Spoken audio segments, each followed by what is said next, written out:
Oke. Mungkin kita sekarang langsung masuk aja ke topik utama kita ya, bandarmologi. Oh, Eh, Kalau sebenarnya boleh dong dijelasin dulu bandarmologi itu sebenarnya apa sih? oke. Jadi mungkin secara sederhana kali ya. Jadi bandarmologi itu adalah salah satu strategi investasi atau strategi trading yang fokusnya itu kita membaca pergerakan big money. Jadi sebenarnya bandar itu disebutnya mungkin agak-agak slang kali ya, kita ngomongnya Iya. bandar gitu. Tapi mungkin bahasa halusnya kita ngomong itu sebagai big money.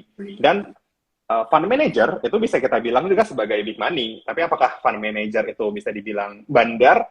Ya bisa atau nggak bisa sih. Tapi intinya belajar bandarmologi itu kita harus ngebaca sih kira-kira arah uang ini kemana. Karena uang itu yang akan bikin harga saham naik. Kalau uang masuk ya harganya naik, uang keluar ya harganya bisa turun. Jadi kurang lebih itu kita ngebaca sih pergerakannya. Siapa yang beli, siapa yang jual. Nah kira-kira lebih kuat yang mana? Kalau lebih kuat yang beli kan harganya bisa naik. Nah kita tinggal nebeng tuh sebenarnya di situ sebagai retail yang unyu gitu ya, kita mungkin nggak bisa gerakin market terlalu gimana-gimana ya kita ikut aja.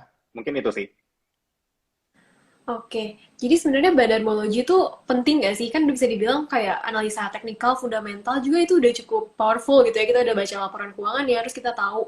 eh, Kan kalau di analisa teknikal juga itu ada volumenya, itu udah kelihatan. Jadi bandarmologi itu sebenarnya penting nggak sih? Ya, itu penting sekali sebenarnya ya, karena apalagi untuk seorang trader yang mungkin time frame-nya nggak terlalu panjang. Nah, kita harus sesuaikan juga ya ekspektasi kita tuh sama emiten itu gitu. Mungkin boleh kita analisa pakai fundamental, oke lah. Tapi apakah fundamental akan langsung terrefleksi dari harga sahamnya kan enggak. Jadi mungkin fundamentalnya sekarang lagi bagus, kinerjanya akan membaik, tapi ntar ketahuannya baru 3 bulan lagi gitu kan, ketahuannya baru nanti di akhir tahun. Nah, itu mungkin harganya akan naik di saat itu gitu. Tapi ketika kita mau trading dengan time frame yang lebih pendek, mungkin fundamental itu agak susah karena ketika kita invest gitu ya berdasarkan fundamental, mungkin kita harus nunggu agak panjang. Ya beda sama Iya. kalau misalkan kita lihat ada flow besar masuk, itu bisa anytime tuh bisa dibawa naik kapan aja gitu. Mm-mm. Nah, mungkin bukannya salah satu analisa bagus atau analisa jelek gitu ya, karena saya juga nggak bisa ngomong itu karena saya pakai semuanya gitu. Karena ya itu dia, semakin banyak kita bisa combine, menurut saya sih semakin oke sih. Jadi tetap ya, even fundamentalnya bagus, ketika flow-nya, uangnya nggak masuk ke sana, ya harganya nggak akan kemana-mana. Nah, sudut pandang kita tuh harus sebagai investor, ya bukan sebagai perusahaan. Terserah mau perusahaannya untung, kalau saya sebagai pemegang saham nggak untung, ya nggak mau Ngapain? gitu. Bahkan kalau misalkan perusahaannya rugi, tapi harga sahamnya bisa naik, ya mungkin saya akan lebih pilih ke sana karena ujung-ujungnya kita sebagai investor bukan sebagai perusahaan sih. Jadi tetap nomor satu menurut saya yang paling penting flow uangnya lagi kemana. Itu yang harus kita masuk sih. Oke, berarti justru flow itu penting banget gitu ya. Belajar bandarmologi itu penting banget ya untuk ikutin flow-nya. Oke, kita lanjut ya ke next question nih. Ya. Mm. Kan kalau berarti sekarang ini kan kode broker ditutup dan bandarmologi itu identik dengan ngeliatin kode broker gitu. Dan sebenarnya sekarang jadi kita harus ngapain? Gimana cara kita lihat flow yang masuk dan keluar gitu di saat jam trading? Oke. Sebenarnya penutupan kode broker kalau misalkan kita lihat reasonnya itu kan karena salah satunya mau ngurangin bandwidth gitu ya biar nggak terlalu berat atau gimana. Sebenarnya itu masih ada sih, cuma memang tidak ditampilkan aja. Nah, penutupan kode broker ini memang bukan berarti kita jadi buta banget karena di end of day kita masih bisa tetap lihat gitu ya siapa yang makan, siapa yang buang, jumlahnya berapa, itu tetap kita bisa lihat. Cuma memang yang akan agak berat adalah scalper yang tradingnya intraday ya, yang mungkin mau ketika ada flow masuk di jam 9:05 gitu contohnya, kita mau langsung ikutan masuk di jam 9:06. Nah, itu kan kita harus benar-benar tahu itu siapa yang masuk. Jadi kita tahu karakternya itu kayak gimana, lalu kita bisa ikut ketika mereka mulai buang, kita bisa benar-benar ngekor lah. Nah, dengan penutupan kode broker ini, pemain-pemain yang mengandalkan itu pasti akan agak sedikit kesusahan lah. Mungkin bukan berarti nggak bisa ya, tetap bisa, tapi agak susah gitu. Karena kita nggak pernah tahu siapa yang makan, siapa yang buang, gitu, siapa yang tukeran barang. Tapi mungkin bisa diakalin dengan cara kita lihat karakteristiknya, cara mereka makan, cara mereka masuk tuh gimana. Ada broker yang mungkin makannya itu tiap 5.000 lot gitu ya, terus mereka pasang di kiri, pasang bid gitu ya, pasang bid ke bawah, tebelin ke bawah, tapi mereka nggak mau makan kanan, mereka maunya ngantri di bawah. Nah itu kita harus kenal, oh biasanya yang main begini broker A nih. Terus nanti ketika ketika bidnya diangkat, ya ketika bid kiri diangkat, mereka akan makan kanan atau mereka akan buang barang, itu kita harus belajar juga sih. Jadi balik lagi, ya ini butuh jam terbang sih menurut saya. Jadi semakin lama, semakin kita banyak nerapin ini, pasti kita tahu lah cara main setiap broker tuh gimana. Nah itu yang sekarang mungkin bisa bisa jadi uh, solusi lah sampai mungkin nanti kode broker akan dibuka lagi gitu. Jadi balik lagi ini pelajari karakteristik masing-masing broker sih. Kalau misalkan kita mau ngikut, kita harus tahu karakternya karena kita udah nggak udah ditutup gitu matanya. Iya. Oke, kalau gitu bisa nggak sih kok ada nggak sih kayak tips yang buat teman-teman yang mau belajar bandarmologi? Belajarnya dari mana dulu sih? Oke. Mungkin belajar kalau misalkan ngomong bandarmologi, mungkin yang akan saya share adalah saya tuh biasanya karena tipikalnya lebih ke swing trading, jadi mungkin nggak yang intraday setiap berapa menit keluar masuk gitu ya, tapi masuk ketika memang akumulasinya sudah terjadi secara konsisten beberapa hari gitu. Nah, ini yang harus ini yang menurut saya yang kalau saya pribadi lebih cocok sama ini. Kenapa? Karena data yang saya pakai itu data yang saat hari udah selesai. Jadi benar-benar pure dia udah melakukan transaksi itu gitu. Ntar tinggal kita combine hari ini kayak begitu, besok masih berlanjut nggak? Hari ketiga gimana? Hari keempat gimana? Itu yang harus kita perhatikan. Jadi pasti yang pertama saran saya tuh kalau misalkan mau coba bandarmologi, pastikan kita udah kenal sama emiten dan playernya. Kenal itu maksudnya bukan kenal in person, tapi kenal cara mainnya sih. Mereka yang oke, mungkin mereka ngumpulin barang, tapi mungkin setelah ngumpulin barang disuruh nunggu nih lama mainnya. Mungkin ngumpulin barangnya 1 bulan gitu, kita bisa sabar atau enggak? Ya kalau nggak bisa sabar jangan ikutan di situ. Tapi ada mungkin emiten yang ada mungkin big money yang ngumpulin barangnya cepet, cuma 3 hari, nanti di hari keempat, hari kelima udah dinaikin, terus habis itu langsung guyur. Nah kita harus harus sigap gitu untuk ngikutin itu. Yang pertama itu harus paham sih, paham cara main orang atau big money yang kita mau ikutin gitu. Terus yang kedua, pasti tipsnya adalah pertama nggak usah masukin uang dulu ya, trial dulu. Anggaplah kita catet nih ya.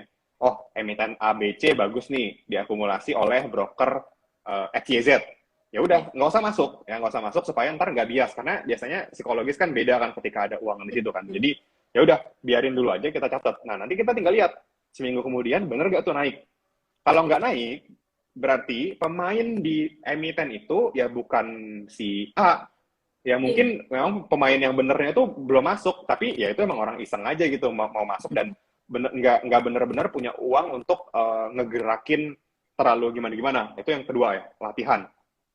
Terus pastinya yang ketiga itu kalau misalkan kita ngomongin kode broker, kita harus kenal juga ya setiap kode broker, cara mainnya gimana sama cara ngambil barangnya gimana, actionnya gimana.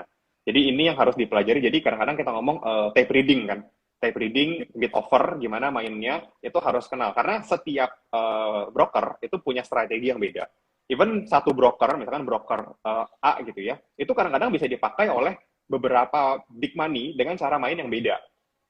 Nah, jadi sebaiknya kalau misalkan kayak gini jangan terlalu banyak coba-coba karena karakternya kita nggak bisa dapat. Jadi sesekali gitu ya kita ketemu patternnya oke, oh si broker A main di emiten XYZ nih, oh ya udah cara mainnya begitu, ya udah kita fokus ke situ aja dibanding kita nebak cara main bandar lain gitu karena bisa jadi karakternya beda dan nggak cocok gitu sama kita. Jadi akhirnya banyak keputusan yang salah sih. Dulu selalu gitu sih. Kayak ngelihat, oh ya udah mau coba ikut di emiten ini. MNC lagi main, mau coba ikut MNC. Terus nanti MCAS Group lagi main, mau coba ikut MCAS Group gitu. Terus nanti Abamari lagi main, mau coba ikut sana. Karena bisa jadi yang main tuh beda. Yang main beda dan ganti-gantian sebenarnya. Ya bisa jadi kalau misalkan bandarnya lagi main di emiten A, ya fokus aja di A. Karena mungkin belum tentu dia mau jalanin yang B. Sampai proyeknya selesai di A, baru dia pindah ke B. Jadi itu sih. Yang ketiga tuh jangan main terlalu banyak lah.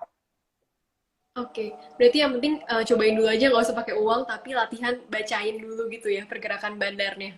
Ya, dicatat. Dicatat dulu Oke. aja.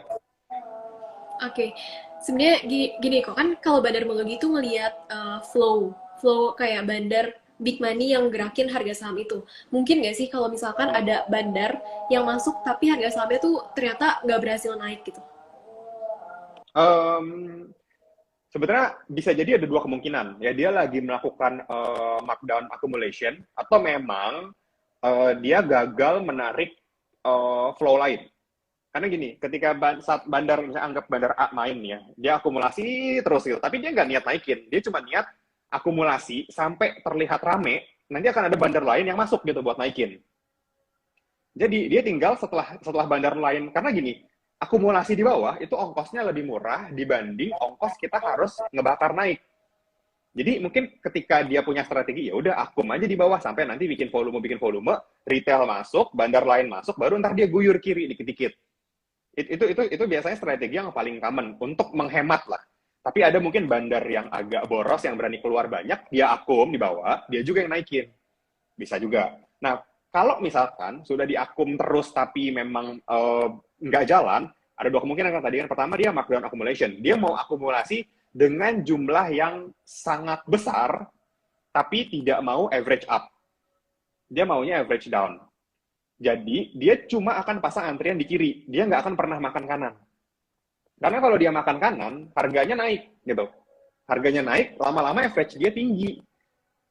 Karena dia mau rendah, ya udah dia pasang kiri aja nih. Dia mau nangkepin barang orang sih sebenarnya. Either itu barang bandar lain, barang punyanya emiten, atau barangnya retail yang udah nggak sabar. Ya udah dia tampungin aja. Semakin nanti kiri dikasih nih satu tik. Dia nggak pasang di tik itu lagi. Dia pasang di bawah aja. Ntar juga ada yang ngasih gitu kan. Iya. Ya, nanti ada di bawah lagi ada yang ngasih. Makanya lama-lama itu makin turun dan average dia makin murah. Dan yang kedua, ya udah setelah dia akumulasi, nggak ada bandar atau retail yang ikutan, volumenya masih kecil, jadi akhirnya daripada uang dia nyangkut, mau nggak mau dia akan distribusi pelan-pelan. Nah, itu yang repot. Karena uang mereka besar, emitennya gagal rame, ya buangnya susah. Karena kalau buang langsung bakal ARB terus, akhirnya buang dicicil gitu. Sayang, uangnya nyangkut lama gitu. Iya, betul. Iya, biasanya gitu sih.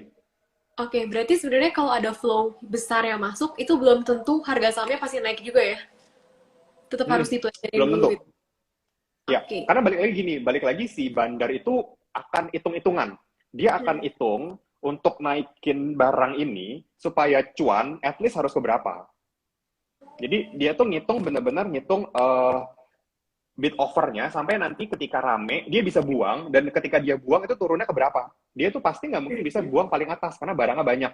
Jadi ada saatnya ketika dia distribusi harganya bukan naik tapi turun karena memang barang dia terlalu banyak. Tapi tetap hitung-hitungan dia walaupun barangnya naik 100% nih ya, dia nggak bisa buang 100, semua di 100%, dia buang ke bawah, akhirnya buang rata-rata dia cuma 40%, tetap untung gitu. Tapi itu yang harus dihitung sih sama dia. Karena kalau misalkan nggak nyampe 100% nih, dia baru 60% gitu, udah capek, bensinnya udah habis, dia buang, itu bisa BEP. Rugi, Hmm. rugi, rugi apa namanya? Rugi fee juga gitu. Iya, rugi buang barangnya. Oke, Mm-mm. mungkin ini ada pertanyaan dari yang nonton. Bagaimana cara melihat satu Mm. saham sedang diakumulasi atau didistribusi? Oke, jadi gini, gampangnya, setiap emiten itu ada yang namanya pengendali. Ya. Hmm. Nah, biasanya pengendali itu di stempel ke kode broker. Oke, misalkan emiten A dimainin oleh broker YZ gitu ya. Nah, itu kita harus lihat ya, ketika kita tahu dia punya barang banyak, kita harus fokus aja setiap hari ngecekin, oh, yang punya barang banyak ini ngapain?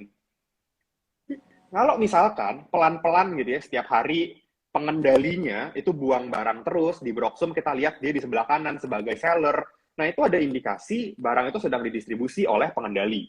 Karena balik lagi, ketika bandar pegang barang banyak, ya itu most likely akan turun karena ketika dia jual dia guyur harganya akan turun. Nah sekarang ketika bandar pegang uang, nah itu kita bisa lihat lagi, oh ini nanti bisa naik lagi karena posisinya cash gitu. Jadi kita harus lihat pengendali itu ngapain dan biasanya di satu emiten itu ada beberapa pengendali. Makanya kita harus selalu cek track back ya ke belakang. Maksudnya ketika periode contoh gitu ya dari awal tahun siapa yang pegang barang banyak, siapa yang beli. Misalkan ada sebuah broker, ya udah kita perhatiin aja broker itu. Besok broker itu ada di sisi mana? Sisi buyer atau sisi seller? Kalau misalkan dia ada di sisi buyer, maka ada kemungkinan masih akumulasi karena pengendalinya masih beli barang terus. Tinggal nunggu sampai suatu saat pengendalinya mulai distribusi, mulai guyur, ya udah kita mau nggak mau sih kita harus kabur sih. Even nggak sesuai, belum sesuai sama trading plan kita karena big money itu kita nggak bisa tahan lah guyurannya karena ya itu ya retail Gede. lawan lawan lawan big money susah sih kecuali kecuali big money lawan big money ada kemungkinan. Jadi pindah barang ya. Jadi namanya pengendalinya buang, tapi ada counternya yang nampungin terus. Misalnya ada sebuah emiten dibuang sama pengendali setiap hari 200 miliar, 300 miliar gitu. Tapi ya retail mungkin nggak cukup gitu nampungin itu setiap hari. Tapi ada sekuritas lain yang setiap hari itu kayak pembeliannya itu mirip-mirip sama penjualannya pengendali.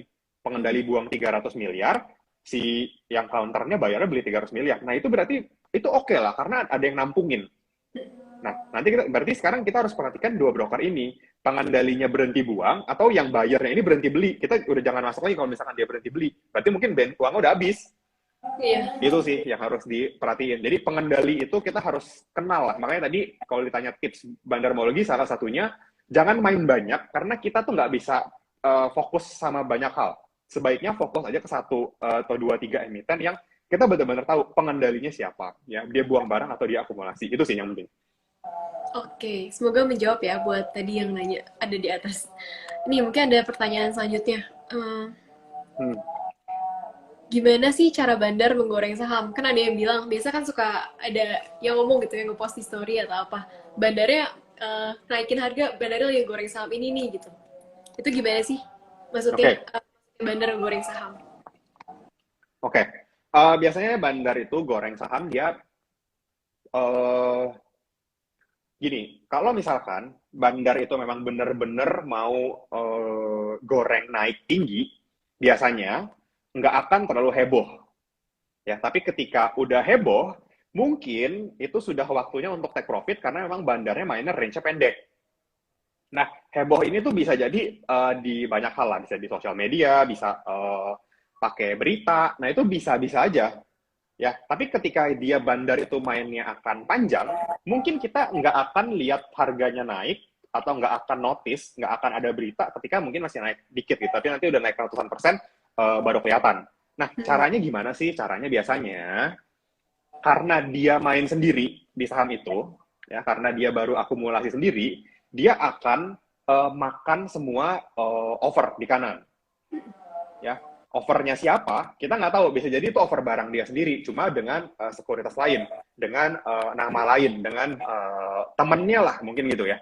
Nah, temennya disuruh pasang nih di kanan nih, jadi ya kita ngomongnya sih bahasa kasarnya itu fake over ya, over tapi sebenarnya palsu, itu dia dia juga. Ya udah dia tinggal makan kanan semua, kerut dia makan, toh barangnya pindah, uangnya masih uang antara mereka juga gitu kan, tapi di chart itu kelihatan volumenya spike, ada volume tinggi gitu, seolah-olah inflow masuk, bandar gede masuk, hajar barang, makan semuanya. Jadi volume yang tiba-tiba kecil, terus tiba-tiba mulai naik, mulai tinggi, mulai tinggi, mulai tinggi. Nah itu kita perlu mulai aware sama saham itu, karena ada kemungkinan memang big money-nya lagi berusaha untuk manggil orang, sini loh, ini barang mau naik loh, barang bagus loh, hari ini naik 20% loh, volumenya tinggi loh, breakout loh, ayo join gitu. Nah itu biasanya jadi sebuah tanda sih. Jadi benar tuh tadi diceritain di awal, technical itu volume itu bisa sangat-sangat membantu kita sih. Kalau misalnya kita masih buta gitu intraday-nya. Oke, semoga menjawab ya ini. Oke, next question. Ini ada yang nanya, kenapa over tebal harga malah naik?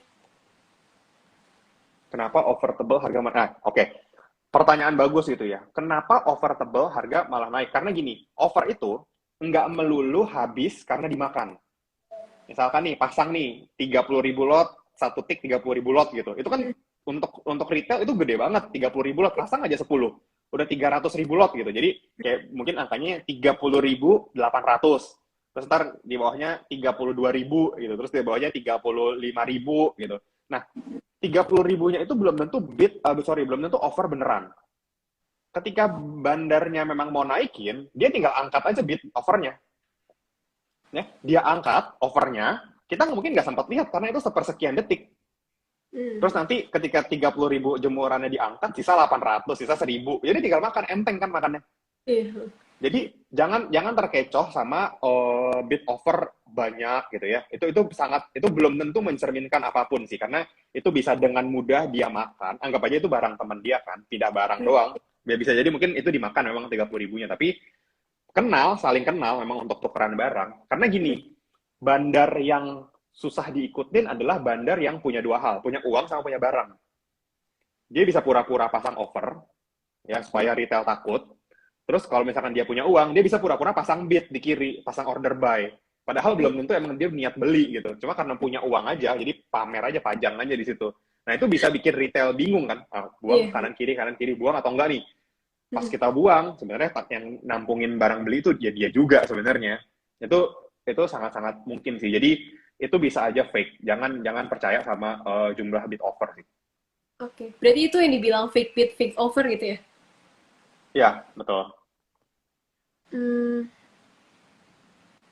ini mungkin ini ada yang nanya soal emiten.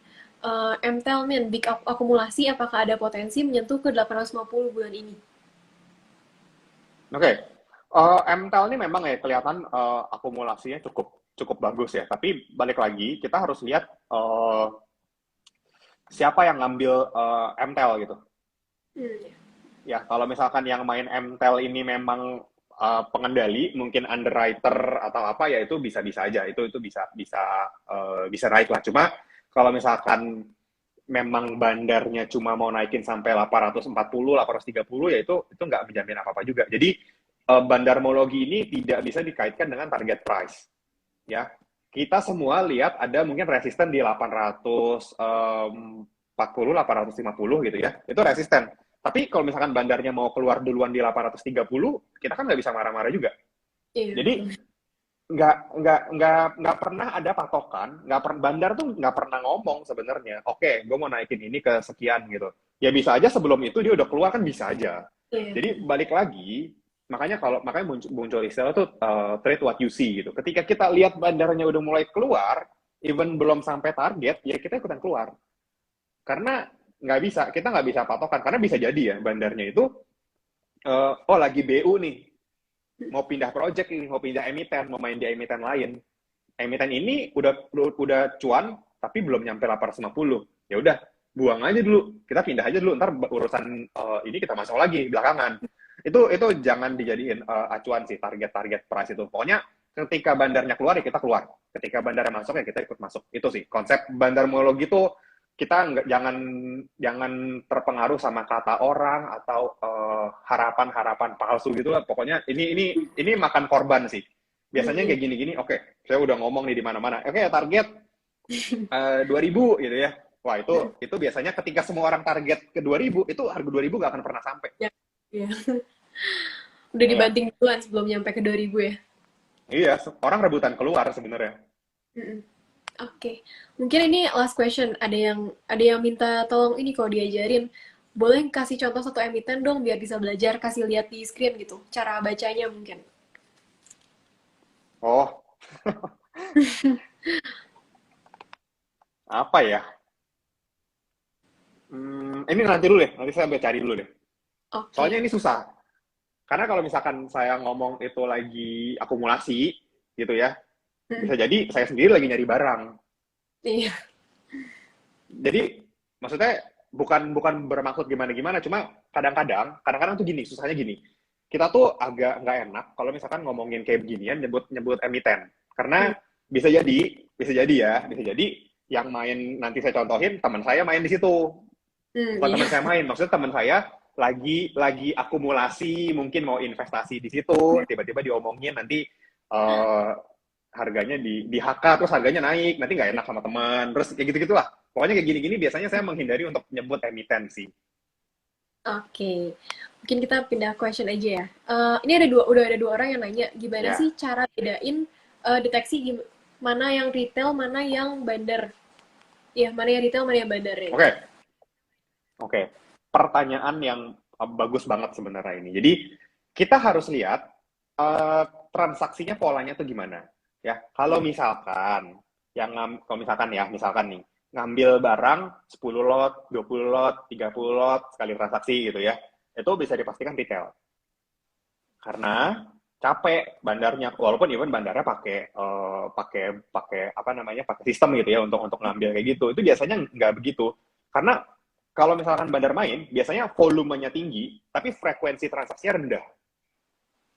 Ya, jadi selalu bandingkan volume transaksi per frekuensi. Ya, volumenya banyak, transaksinya dikit, artinya setiap transaksi dia makannya duitnya gede. Mungkin setiap transaksi dia makan 200 juta, 300 juta, 400 juta, 500 juta gitu. Makanya, tapi itu dihitung sebagai satu kali transaksi kan. Nah, beda sama yang kalau misalkan volume transaksinya banyak, tapi frekuensi transaksi juga banyak. Karena itu bisa jadi itu kemungkinan itu retail, karena belinya nyicil, dikit-dikit, 10 lot, 10 lot, 10 lot gitu. Nah, itu yang harus dihitung. Jadi, volume bagi frekuensi. Ya, ketika volume dibagi frekuensi itu hasilnya gede, jadi kita dapat hitungan lah, kurang lebih per transaksi itu rata-ratanya berapa. Misalkan ya, 1 miliar, 10 transaksi. Berarti satu transaksi kan 100 juta. Kalau misalkan di emiten lain 10 miliar, tapi 1.000 transaksi, itu beda. Iya, dia punya buying power tuh pasti lain. Nah, itu yang bisa kita belajar sih. Kalau misalkan itu nilainya besar, per transaksi besar, itu most likely itu big money. Oke, berarti lihat frekuensi sama volumenya ya. Semoga Ya, menjawab. Oke, mungkin udah 37 menit, waktunya udah habis juga. Thank you so oh, much Kak Kevin udah mau sharing-sharing malam ini. Belajar banyak banget pastinya aku dan oke. teman-teman juga. Thank you, Ko. Ya, yo, thank you ya.